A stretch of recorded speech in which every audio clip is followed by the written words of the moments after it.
Genesis chapter 3. Now, the serpent was more subtle, wily, or able to move through. What's that word that Jesus used concerning the serpent? He's crafty. Be crafty as a serpent. Be subtle as a serpent, and yet innocent as a dove. Jesus said. So there's a benefit to being subtle, to not being noticed as you move, and yet we ought to do so being innocent. It seems that Satan used the subtlety of the serpent against Eve. So the serpent, the animal itself here is not to blame in that sense, and yet because it was used for this lie, it throughout history has become that representation of wickedness, of slipping through the cracks, of going the crooked path instead of walking. It doesn't have feet anymore as it once did. It now slides through things even more so. So it's not the animal's fault, you could say, but certainly the accuser, the tempter, is the one who used the serpent. And yet the serpent, of course, didn't have any reasoning power to reject this use of it. And that's why God has made us different from animals, because we do have reasoning power. He made us to have dominion over, as we just saw in the previous chapter, to rule these things. God gave Adam dominion over the serpent, and yet here, as the serpent suggested new information to Adam and to Eve, because as we'll see, Adam was with her, he did not have dominion. He did not use that dominion over the serpent. He went along and he actually submitted to the serpent, submitted to Satan in the serpent. And this is when authority over this earth was given and surrendered by Adam to Satan. We see this in Luke chapter 4 later on. So that's a introduction for you to Genesis chapter 3. Now, the serpent was more subtle than any beast of the field, which the Lord God had made.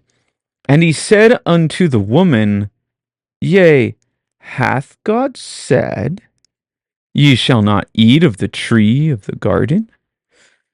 And the woman said unto the serpent, We may eat of the fruit of the trees of the garden, but of the fruit of the tree which is in the midst of the garden, God hath said, Ye shall not eat of it, neither shall ye touch it, lest ye die.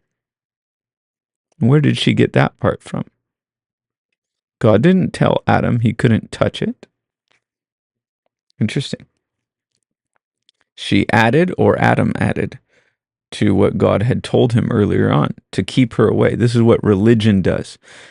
Because of the extra commands in religion, it usually pushes people closer to sin rather than farther away. And the serpent, verse 4, said unto the woman, Ye shall not surely die. There's the lie. Lie number 1. Now with truth added. For God doth know that in the day ye eat thereof, then your eyes shall be opened, and ye shall be as gods, knowing good and evil.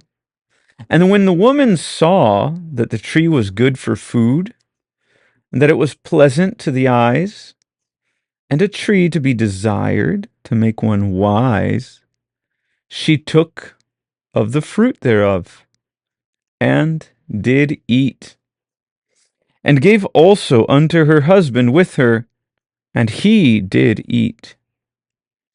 The eyes of them both were opened, and they knew that they were naked, And they sewed fig leaves together and made themselves aprons. And they heard the voice of the Lord God walking in the garden in the cool of the day. Really early in the morning, as is our best time with the Lord. And Adam and his wife hid themselves from the presence of the Lord God amongst the midst of the trees of the garden. And the Lord God called unto Adam and said unto him, Where art thou? And he said, I heard thy voice in the garden, and I was afraid because I was naked, and I hid myself. And he said, Who told thee that thou wast naked? Hast thou eaten of the tree whereof I commanded thee that thou shouldest not eat? And the man said, The woman whom thou gavest to be with me, she gave me of the tree, and I did eat. And the Lord God said unto the woman, What is this thou hast done? And the woman said, The serpent beguiled me, and I did eat. And the Lord God said unto the serpent, Because thou hast done this, thou art cursed above all cattle, and above every beast of the field. Upon thy belly shalt thou go, and dust shalt thou eat all the days of thy life. And I will put enmity between thee and the woman, and between thy seed and her seed. It shall bruise thy head, and thou shalt bruise his heel. Women don't have seed. This is a declaration of a virgin birth. Interesting. It shall bruise thy head. Who? What? The seed shall bruise the head of the serpent. That seed shall bruise his head, and thou shalt bruise his heel. Cause a little injury, but he'll have his head crushed. 16. Unto the woman he said, I will greatly multiply thy sorrow and thy conception. In sorrow thou shalt bring forth children, and thy desire shall be to thy husband, and he shall rule over thee.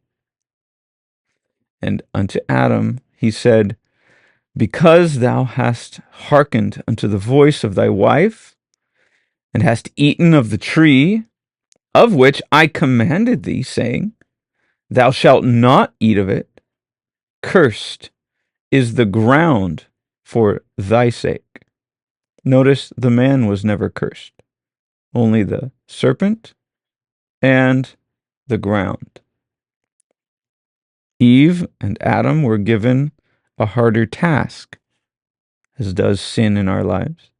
But in God's grace, he did not curse mankind. He cursed the ground.